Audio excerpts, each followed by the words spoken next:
రాజన్న సిరిసిల్ల జిల్లా వేములవాడ మున్సిపల్ కార్యాలయంలో భారత మాజీ ఉప ప్రధాని 119వ జయంతి వేడుకలు ఆదివారం ఘనంగా నిర్వహించారు. ఈ సందర్భంగా మున్సిపల్ చైర్మన్ పుల్కం రాజు, కౌన్సిలర్లు, అధికారులు కలిసి జగజ్జీవన్ రామ్ చిత్రపటానికి పూలమాలలు వేసి నివాళులర్పించారు. చైర్మన్ మాట్లాడుతూ సాధారణ కుటుంబం నుంచి వచ్చిన జగజ్జీవన్ రామ్ తన కృషితో దేశ రాజకీయాల్లో అగ్రస్థానానికి ఎదిగి మంత్రివర్గంలో కీలక బాధ్యతలు నిర్వహించారని తెలిపారు. కార్మిక శాఖలో కనీస వేతనాల చట్టం, భవిష్య నిధి వంటి సంస్కరణలు తీసుకొచ్చిన ఆయన వ్యవసాయ మంత్రిగా హరిత విప్లవానికి దోహదపడి దేశాన్ని ఆహార స్వయం సమృద్ధి వైపు నడిపారని పేర్కొన్నారు. అలాగే రక్షణ మంత్రిగా 1971 యుద్ధంలో దేశానికి విజయాన్ని అందించిన మహానేతగా ఆయన కొనియాడారు. అణగారిన వర్గాల అభ్యున్నతికి జగజ్జీవన్ రామ్ చేసిన సేవలు ప్రతి ఒక్కరికి స్ఫూర్తిదాయకమని అన్నారు. కార్యక్రమంలో మున్సిపల్ సిబ్బంది, కౌన్సిలర్లు పెద్ద సంఖ్యలో పాల్గొన్నారు.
బాపు జగజ్జీవన్ రామ్ జయంతి సందర్భంగా వేములవాడ పట్టణ మున్సిపల్ కార్యాలయంలో వారి జయంతిని ఘనంగా గౌరవ కౌన్సిలర్లు, అదేవిధంగా మున్సిపల్ అధికారులు మరి సిబ్బందితో కలిసి కార్యక్రమాన్ని ఘనంగా నిర్వహించడం జరుగుతుంది.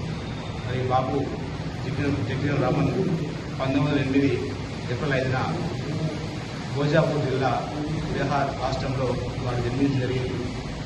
మరి వారు మొట్టమొదటిగా గౌరవ ప్రధాని జవహర్లాల్ నెహ్రూ మంత్రివర్గంలో వారు కార్మిక శాఖ మంత్రిగా నిర్వహించడం, మరి అతి చిన్న వయసులో కేంద్ర మంత్రిగా వారు పదవి చేపట్టడం, మరి అనేక మంత్రి శాఖలో గత 40 సంవత్సరాలు వారు సేవలించడం, మరి రాజ్యాంగ సభ్యులుగా వారు ఉండడం, అదేవిధంగా వ్యవసాయ శాఖ మంత్రిగా, మరి ముఖ్యంగా ఇండో పాక్ యుద్ధంలో కూడా అప్పుడు రక్షణ మంత్రిగా ఉండడం, మరి అనేక ఆహార భద్రత విషయంలో కూడా సంస్కృతి తీసుకురావడం, మరి వ్యవసాయంపై మరి అనేక పెన్మార్పు తీసుకొచ్చి వారి యొక్క ఆలోచన విధాన్ని భారతదేశంలోనే పెన్మార్పుగా తీసుకునే బాబు జగజ్జీవన్ రామ్ జయంతి సందర్భంగా వారి ఆశయాలు గుర్తు చేసుకుంటూ మరి ముందు వారి ఆశయాలను కొనసాగించడం, మరి వారి అడుగులు నడిపించడం, మరి తెలంగాణ రాష్ట్రంలో కూడా గౌరవ ముఖ్యమంత్రి రేవంత్ రెడ్డి నాయకత్వంలో అనేక సంక్షేమ పథకాలు, మరి వారు చేసినటువంటి వ్యవసాయ శాఖ ఈరోజు కూడా ఆదేశం తీసుకుంటూ గౌరవ ముఖ్యమంత్రి రేవంత్ రెడ్డి గారు కూడా మరి వ్యవసాయంతో పాటు ఇతర అన్ని సౌకర్యాలు ప్రజలకు కల్పించడం, ఈ యొక్క అంశాన్ని గుర్తు చేసుకోవడం చాలా సంతోషకరం. మరొకసారి వారికి శుభాకాంక్షలు.